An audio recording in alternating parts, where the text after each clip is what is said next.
Ageing is a progressive degenerative process, या साधारण भाषा में कहें तो लगातार चलने वाली एक छायात्मक प्राकृतिक प्रक्रिया है। अब क्वेश्चन ये उठता है कि कब किसी व्यक्ति को वृद्ध या बूढ़ा कहा जाए। देखिए, इसके लिए there is no objective parameter, यानी हम किसी भी व्यक्ति को लैब में ले जाकर के बूढ़ा सिद्ध नहीं कर सकते।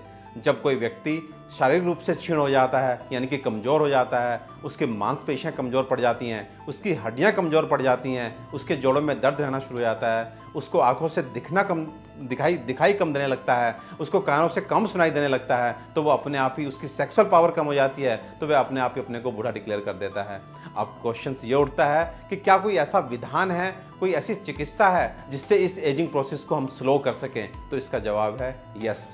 यदि कोई भी व्यक्ति आयुर्वेद में वर्णित आहार विहार यानी कि लाइफ स्टाइल, आयुर्वेदिक औषधियाँ या आयुर्वेद वर्णित पंचकर्म चिकित्सा को अपनाता है तो डेफिनेटली वो एजिंग प्रोसेस को स्लो कर सकता है। यदि आहार की बात करें, वो कोई भी व्यक्ति जो पौष्टिक आहार का सेवन करता है, अभिप्राय है कि हरी सब्जियों को शामिल करता है अपने भोजन में, फला आहार का सेवन करता है, उसके खाने की मात्रा जो है वो सम्यक होती है, यानी कि उसकी आवश्यकता के अनुसार होती है, कॉम्बिनेशन जो है वो प्राकृतिक होता है और वो समय से खाना खाता है, तो उसकी वायु जो है बॉडी में सप्रेस रहती है। इसके विपरीत यदि उसका खाना जो है वो बासी होता है, गरिष्ठ होता है, पचने में भारी होता है, मात्रा जो है उसके टेस्ट पे बेस्ड होती है, यानी कि उसकी आवश्यकता पे नहीं बल्कि उसके खाने के टेस्ट पे बेस्ड होती है, खाने का समय निश्चित नहीं है, इस तरह का भोजन जो है बॉडी में पचता नहीं है और वायु प्रकोप में कारण बनता है। यदि हम विहार यानी कि लाइफ स्टाइल की बात करें, तो वो कोई भी व्यक्ति जो बहुत अधिक तनावपूर्ण रहता है, बहुत अधिक इच्छाओं को रखने वाला होता है, एक समय पे अनेक कामों करने की इच्छा रखता है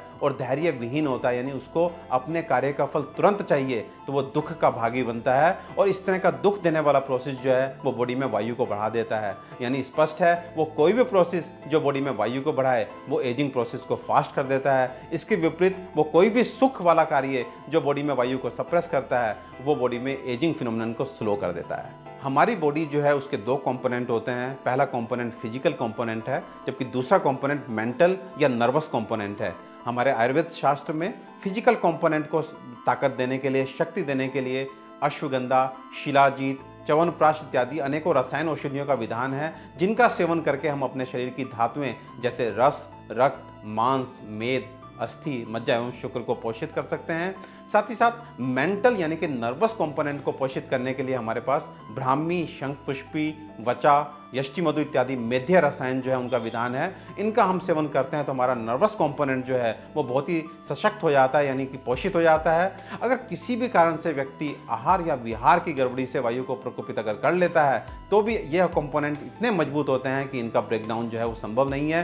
कहने का अभिप्राय है कि यदि कोई भी व्यक्ति शरीर को ताकत देने वाली रसायन औषधियाँ एवं नर्वस सिस्टम को ताकत देने वाली रसायन औषधियों का सेवन करता है तो वहाँ पर जो है आप देखेंगे कि किसी भी तरह का जो है फिजिकल या मेंटल ब्रेकडाउन नहीं होने पाता, यानी कि एजिंग प्रोसेस जो है वो स्लो हो जाता है।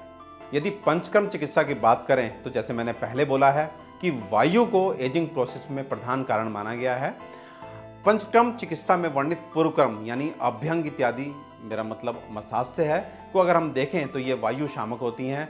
शास्त्र में कहा भी गया है कि तैलम वातराणाम श्रेष्ठम, यानी कि वायु को सप्रेस करने में यदि कोई चीज़ सबसे अच्छी है तो वो तेल है। तो वो कोई भी व्यक्ति जो लगातार तेल की मालिश करता है वो अपनी बॉडी में वायु को सप्रेस रखता है। इसके अतिरिक्त प्रधान कर्मों की अगर हम बात करें, वस्ती यानी कि एक तरह का एनीमा, ये वायु शामक होता है। यानी कि कोई भी व्यक्ति जो एक निश्चित अंतराल के बाद एनीमा का सेवन करता है, एनीमा को लेता है, तो उसकी वायु जो है बॉडी में विशेट नहीं होने पाती, यानी कि प्रकोपित नहीं होने पाती। इस तरह के ये दोनों विधान यानी कि अभ्यंगम दैट इज मसाज एंड वस्ती यानी कि एक तरह का एनीमा, ये दोनों जो है शरीर में वायु को कंट्रोल करके एजिंग प्रोसेस को स्लो करते हैं। तो मेरा लास्ट में अभिप्राय ये है कि वो कोई भी व्यक्ति जो एक तरह से आयुर्वेद में वर्णित आहार का सेवन करता है, आयुर्वेद में वर्णित लाइफ स्टाइल का वो सेवन करता है, आयुर्वेद औषधियों का सेवन करता है और पंचकर्म चिकित्सा का सहारा लेता है, उसको एजिंग प्रोसेस जो है वो काफ़ी स्लो हो जाता है। एंटी एजिंग की तरह ये चारों चीज़ें काम करती हैं। अर्ली एजिंग का तो सवाल ही नहीं।